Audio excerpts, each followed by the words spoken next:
So last year, I saw this 3D print that I really wanted to check out. I didn't know how big it was. It was suggested to me by Jake from For Lambda He says, hey, you do 3D printing. Would you like to do this? So I checked it out. It's a Tantive IV blockade runner. I have the instructions right here so I can remember. This was made by Christopher Maupin. His Instagram is Agreeable Elf, and he does Maupin Custom Toys. He's done several things for 3D printing, and I was like, I'd like to check this out. So I purchased the print, and then I didn't get around to it. It took me a while to get to it. I was busy. I had to use a PLA printer, which I don't have. So I had to talk to a friend of mine to get it printed, and he was really busy. And we finally got an opportunity. We've been printing this for a little while, but let's go back and see where this kind of comes from, and then I'll start to show you how awesome of a thing this 3D print model kit, toy, playset, all in one. We'll check it out. If you're near my age, you remember this idea of a concept of a vintage blockade runner, or Tantive IV, back in the 80s. And there was a couple mock-ups done, and some of us have seen some of this. These images come from the Star Wars Collector's Archive, so it's kind of a cool thing to check out. It's something I've always wanted, and here I have my opportunity to finally have that. So this is my newly printed blockade runner, just off the printer with all the pieces printed. You can see nothing's been attached and all that. I was able to have a friend who has a 3D printer print all this stuff out for me after I purchased it. Now let's see what we can do with it. Here I've started to put it together. You can see pieces affixed to one another. Still lots of pieces to go. So I've built the entire thing. It's all put together. Everything's screwed in place. All the parts are there. All of that. So now it's got two things left to do. I need to paint it. Got some nice paint here for the red. And then it even has decals. I got to cut them out, but I printed these out to add my decals. Very vintage-like. I plan on painting it kind of vintage style, so I'm not going to put a lot of weathering on it or anything like that. Man, this thing is awesome. It's a lot bigger than I expected. So I'm going to get to work on painting it. So here we are. We have the completed Tantive IV. This thing is so cool. It's so big. It comes in at 2.5 feet long, so it's not as big as, say, like a sail barge or something like that, but it is really good size, and I've always wanted these. As I said, I've seen the mock-ups of the vintage style one. I've actually seen it's kind of a flat mock-up that showed how things were supposed to work in a private collection before of that toy, and I've always been fascinated. I've always wanted a Tantive IV vehicle, and of course Hasbro's never done outside of like that, was it Action Collection or Collection Series or whatever it was we got back in the 90s, which doesn't put figures, makes some cool sounds and stuff, but I wanted a figure playset. So this was a great deal. It was $30 for the print, so I had to purchase that, and I think they're on sale. I've seen a couple places where it's closer to $20 right now. And I had to get 3 spools of PLA to put this together, which were about $15 per spool. So in all, to build this, we're looking at what, $75 basically, which for something this size isn't that bad. I put in some time and build. I love to build stuff though, so it kind of works out well. So let's look at it. It's so big it takes up more space than what I usually use here. You can see all of that, but let's get into the features here. Let's start with a cockpit. Now, whoop, there's my background falls. Now, it's hard to tell, but there's actually little plastic windows. They're on the inside. I can show them on both the back and the front.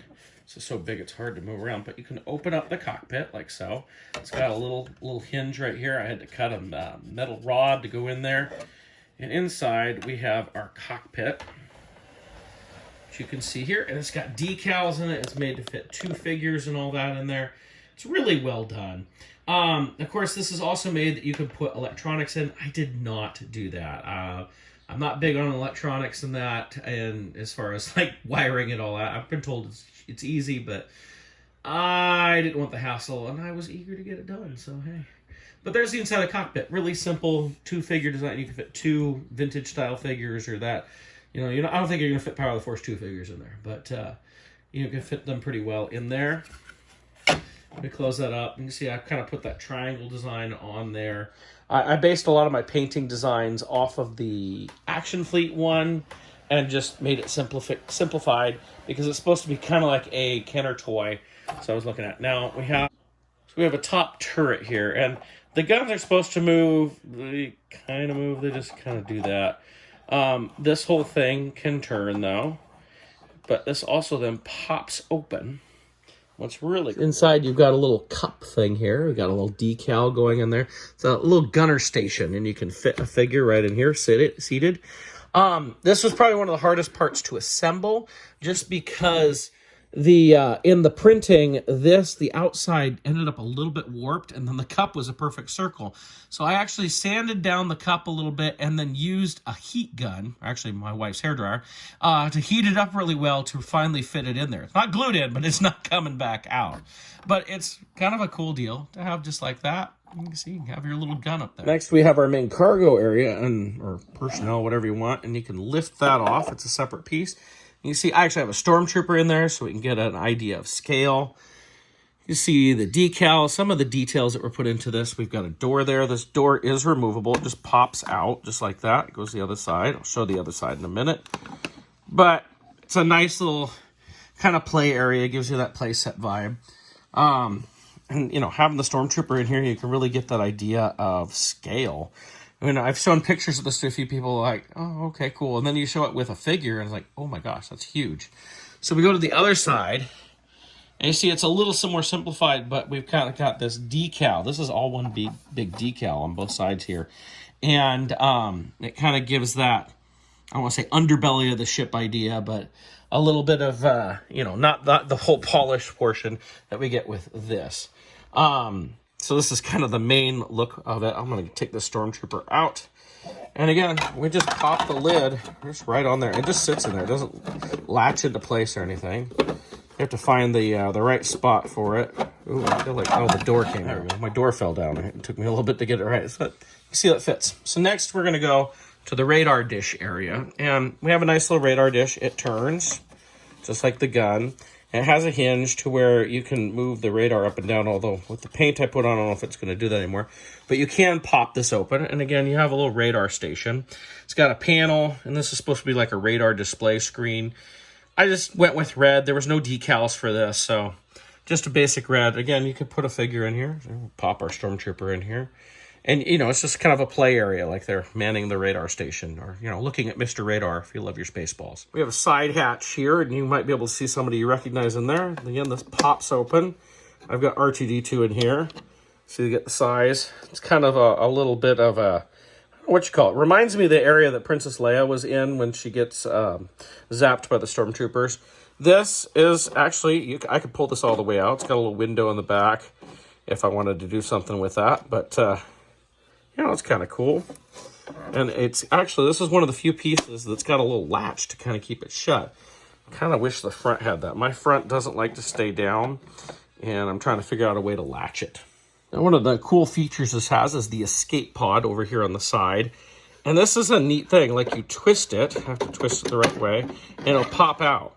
It's actually got a spring in there. I had to glue the spring in. And it's got these little pieces in there so you can push it in, and then you just turn it to latch it in. Hard to do one-handed there. So you have it in, but then you can just pop it out. And this actually opens. Pretty simple open canister. Has a decal in there. See what the door looks like. It's got I glued a piece of clear plastic on there for the window.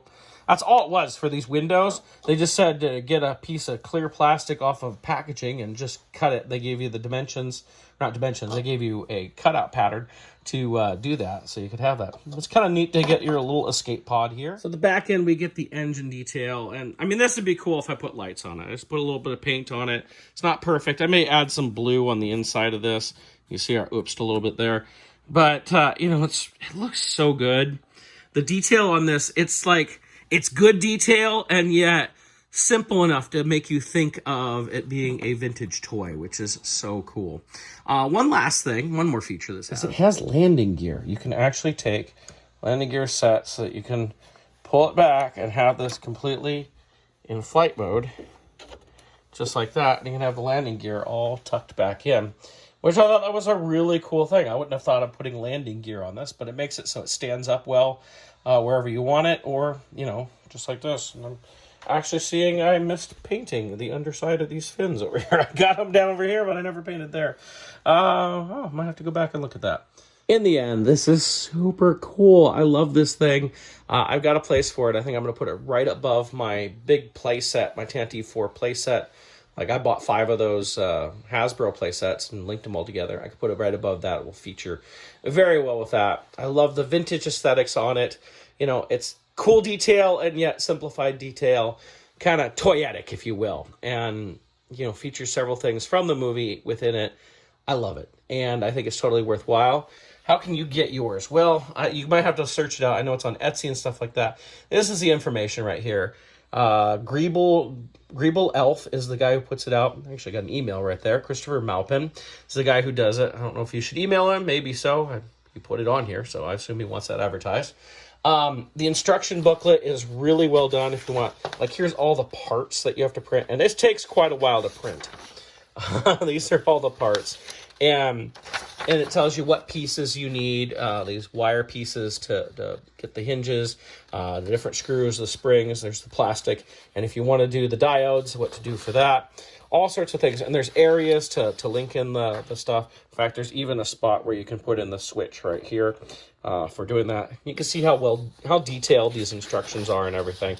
It was really simple to put together. There was just a couple things I had questions about, but if you go through and read it, it makes a lot of sense. I love it. I'm so glad I got it, and I'm so happy that I had people who were willing to print this for me.